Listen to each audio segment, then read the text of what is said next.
All right. Welcome both to today's training around your key skills. Thank you for taking time out of your busy diaries. My name is Andy. I'm going to be your facilitator for today. Before we start, can you both hear and see me? Yep. Yes. Super. All right. And thanks for sending in your learner checklist. We don't need to have any reasonable adjustments, so we can kind of begin. Yep. All right. So before we get started, we're going to have a quick energizer. So we're going to do something called describe your colleague using a synonym. So for example, if I have a colleague named Stephen, I think he's super Stephen because he travels up and down the country delivering lots of training for Jobs 22. So I'm going to pass it over to you guys. We can start with Ibs. You can introduce yourself, say who you are, what your job is, what your job title is, and then describe Sean using a synonym. Okay. Hi, my name is Ibrahim. I'm a business manager working one of the restart offices. My synonym for Sean, my colleague, would be Superfly Sean. The reason I've given him Superfly Sean is because this man always comes into the office dressed immaculately and he's just a Superfly dude. Super. Sounds like you're very professional in your dress code and your attire for work, Sean. Over to you, Sean. Hi, my name is Sean. I would describe Ibs as bedrock. Ibs. And what I mean by bedrock is, by definition, he is that kind of like solid foundation on which a lot of successful and thriving teams are built on. So he's always a person that you can always rely on. So he's reliable as a colleague, and he's always there to support him, his team on the road to success. So he's a bedrock. Super. Great. So we're going to begin with the objectives. So our objectives for today is we're going to have a refresher on one of the key skills required in our roles. We're going to understand the L triangle to build better relationships. And we're also going to see how not to assume based on our previous knowledge or experiences by using this key skill. So in our pairs, between you two, I want you to discuss what the most important skill is to engage participants. So being empathetic definitely, I think, is a key part of it. But also I think more importantly as well, being very open-minded. I think the ability to just basically be a very blank or open canvas, whereby you're actually ready to receive. So you expunge your mind of any preconceived notions, any preconceived concepts, and be really ready to just receive and understand. I think is very important, because when a person then feels, most importantly, mirrored, when they're also trying to engage with you, then they're more likely to engage with you because they feel like you're mirroring and understanding what they're obviously putting out there. So the ability to be non-judgmental, to be non-critical, open to listen.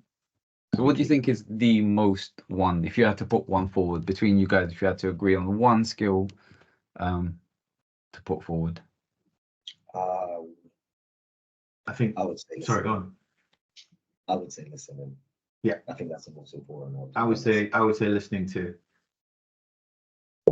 Brilliant, because that's what today's session is about. So I'm happy that you both got there. You did mention things like putting yourself in somebody's shoes, empathy. These are all great, but I think that all starts from the forms of listening. Sure. So there's 5 different levels of listening, and we're going to go through those in a little bit. But I want you to tell me, using the chat, what you think your score, being 5 the best listening that you are, and 1 being the lowest. So give yourself a score in terms of how good of a listeners you think you both are. So Ibs has gone with a 3. Yeah. I think I'm just about in the middle. Mirror. And then Sean has also gone with a 3. Brilliant. So to help us develop stronger, meaningful relationships, it's important that we consider the 5 levels of listening. By moving up the 5 levels, by listening more, we create a spark that creates better relationships, a better rapport to communicate with people. And you can use this obviously like us in the workplace, but I'm sure you can also use it at home as well and in your day-to-day lives. So we're going to do a quick group activity. We're going to spend around 2 minutes doing this in total. So between yourselves, I want you to describe each level in this triangle of the listening triangle. And I want you to describe what each one is, and then put it which one you think is the most important to which one is the least important. And important being at the top, right? Yeah, important being at the peak, which is where we want to be in terms of a good listener. So I'll give you guys 30 seconds to talk between yourselves, and then you can order it. Once you agree, then you can share back to me. Cool. All right. So Sean, should we just go ahead and just to make talk about notes? that? Mhm. Yeah. Are you happy to take notes? Or Yeah. See where they go. Cool. I'll scribe. Yeah. Fine. So I would say ignoring being at the bottom of the pyramid. Yeah. Actually, you know what? I would switch around. Put active and then attentive. I would put attentive at the top and then active underneath that. Super. You guys all right with that? You both agree? Yeah, we can agree with that. We can agree with All right. that. So which one's at the bottom of the tree? Ignoring. Ignore. I think Ignoring. Okay, then above that, we've gone with pretend. Pretend. you go with pretend. And then after that, you Selective. We've gone with selective. guys want to give me an example of selective? Sorry, go on. Do you want to go first then? So Selective listening is basically just listening to parts of a discussion or parts of a story that you want to hear, but ignoring the rest of the details. I think Brilliant. selective is a bit more better than obviously pretend. I think selective is when you're actually pretending, but then it's only when you pick up on stuff that piques your interest that you pick that up, but everything else you just kind of blur out again. So that is selective. And then after that, I've gone, well, I think that then it's active listening and then above that, and then attentive listening. attentive listening. Okay, so what I'm going to do is I'm going to go through the listening triangle. Yeah. And then hopefully give you some examples as well. And then we're going to do a short activity based on these, the one at the peak, which is where we want to obviously be. So starting off with level 1, well done. You guys got ignoring, which is obviously not listening to somebody at all.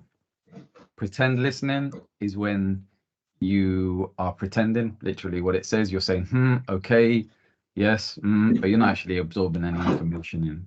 Yeah. Selective listening, I'll give you guys an example. When our CEO, director is talking about lots of organizational things on our all staff calls, you're probably not listening all the time, but as soon as he mentions bonuses or contract extensions, your ears open up, right? Yeah. And that's selective listening. And then we've got attentive. So attentive is a good form of listening because you are kind of paying attention, but you're already thinking about your answer. You haven't finished listening to what the person's saying, but you already formed what you're going to say before they've ended. And then we've got the peak, which is where we want to be. This is the form of listening that creates relationships. It builds strong communication between teams, and it's actively listening. So one of the techniques to do this is paraphrasing. So literally, if somebody shares something, one of our participants, repeat back to them to show that you've actively listened to them, and then allow them to agree or disagree with that for them to correct you, so you know exactly what they're saying. You fully understand this, guys?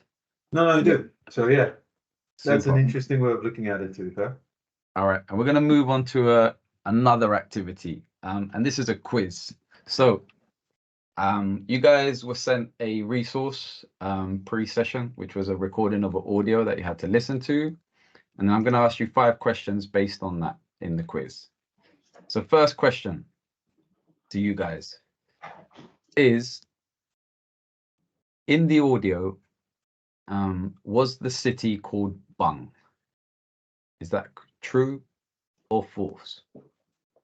So the city was called Bung. Is it true or false?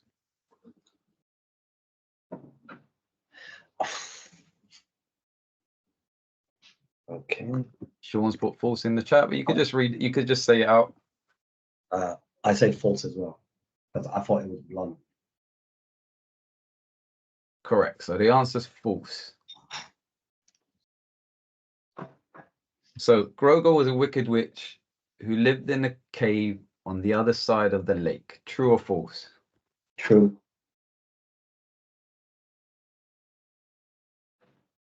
Sean's also put true here. So the answer is false. At no point did we know that she was wicked.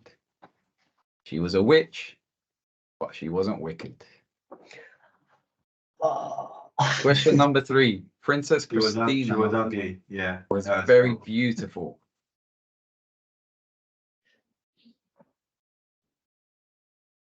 False. Sean? Sean's gone with true in the chat. So the answer here is false. She was a princess, but at no point was we told she was beautiful.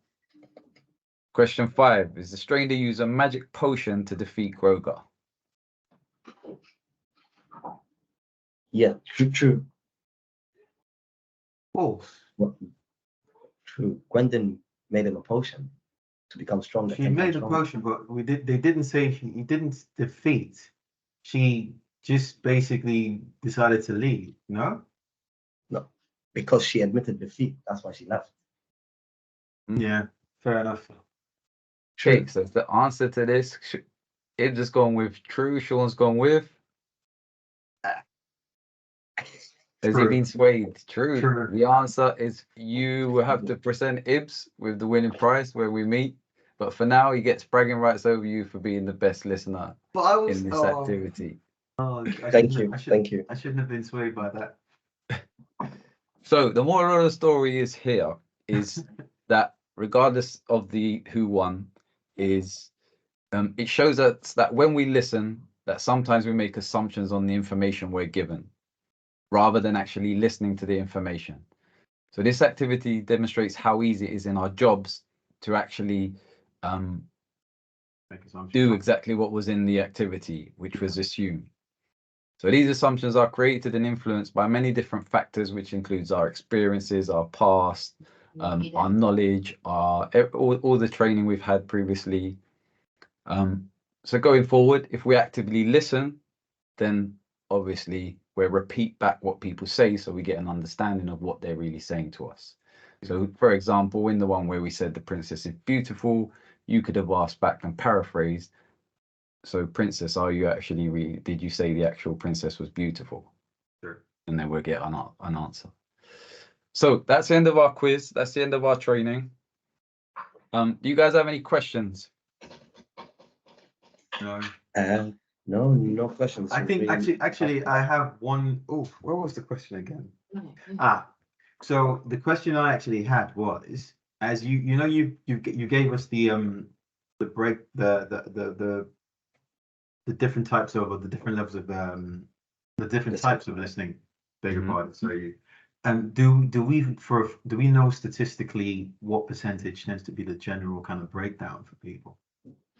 What I do is I can send you a link with a bit more information to the Jobs 22 app, where it's got the active listening activities that you can redo if you wanted in your own time again, and pause it and slowly absorb all the information. And it also shares information about the types of people within our teams and how many percentages, etc., are of that. All right. Okay.